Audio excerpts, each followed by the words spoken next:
Rekomendasi yang dikeluarkan oleh DKP itu ya benar adanya seperti apa yang tercantum dalam surat yang diedarkan itu. Bahwa ya. terjadi tindakan pidana. Ya, itu benar. Saya tidak bisa membohongi rakyat, saya tidak bisa apalagi membohongi Tuhan. Ya. Baik. Tidak boleh. Betul Pak, memang ada perintah dari atasan Prabowo. Kalau soal perintah dari atasan, ketika Prabowo datang ke Pepabri, beberapa waktu lalu di kamar saya,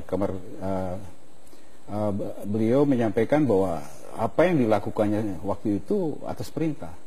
Saya bertanya, perintah siapa? Perintah Presiden Soeharto.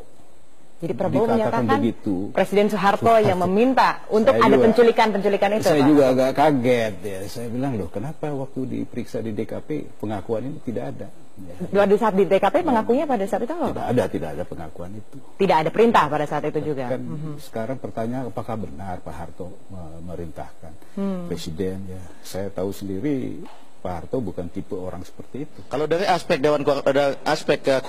kode kehormatan perwira, maka dia memang kesalahannya banyak sekali.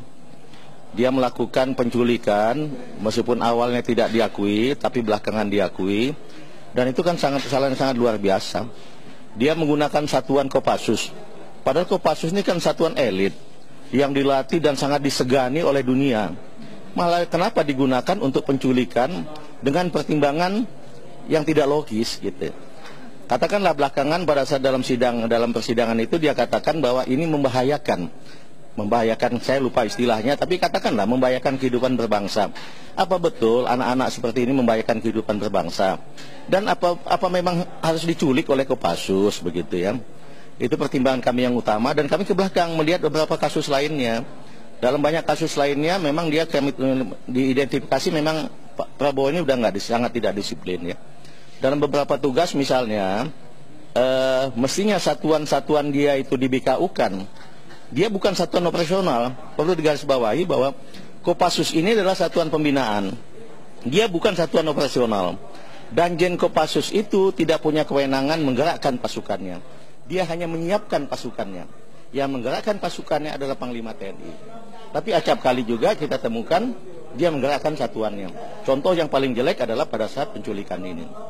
Kemudian juga pada saat tertentu, pada saat dia satuannya itu di BKU-kan kepada Kodam dalam tugas tertentu, mestinya atasan kesatuan itu adalah Pangdam.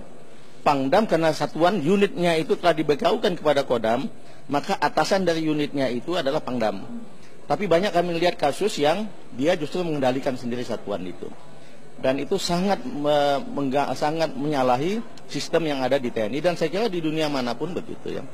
Dan beberapa kasus lainnya, termasuk misalnya dia sering tidak ada di tempat, tahu-tahu kita tanya kemana dia ada di sebuah negara tertentu begitu ya.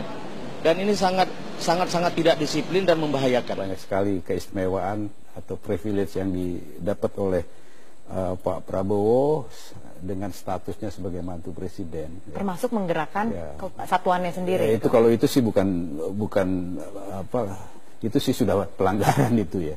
Sudah indisipliner kalau itu sih. Kalau seperti yang katakanlah ya, seorang naik pangkat ini kan ya kadang-kadang 3 tahun sekali ya, tergantung apa yang telah reputasi yang dibuat tuh. Ini pernah kalau tidak salah tidak sampai 1,5 tahun 3 kali naik pangkat, yaitu karena statusnya sebagai mantu presiden ya. Baik. Itu yang tapi oke lah ya, itu satu yang diterima atau yang dipunyai oleh dia. Tetapi sejauh bahwa tidak melakukan hal-hal yang di luar kewajaran sebagai seorang panglima, seorang perwira tinggi, saya rasa itu mungkin bisa dimaklum. Tapi apa yang disampaikan Pak Fahru Roji itu semuanya seperti itu. Saya sendiri sebagai komandan waktu itu, Danjen Kopassus ya, saya kena tegur sama Kasat deh. Kenapa tuh Pak? Kamu nih itu si Prabowo tuh kalau keluar lapor nggak sama kamu gitu kan. Ya saya lindungi lah, saya bilang lapor Pak, mana berani dia nggak lapor, saya bilang gitu kan. Tapi Bapak konfront langsung nggak dengan Prabowo? Saya panggil, wo lu mau pergi kemana sih deh, wo pergi deh lu, tapi lu lapor sama gua dong biar gua tahu lu di mana gitu. Itu memang agak repotnya ya seperti itu.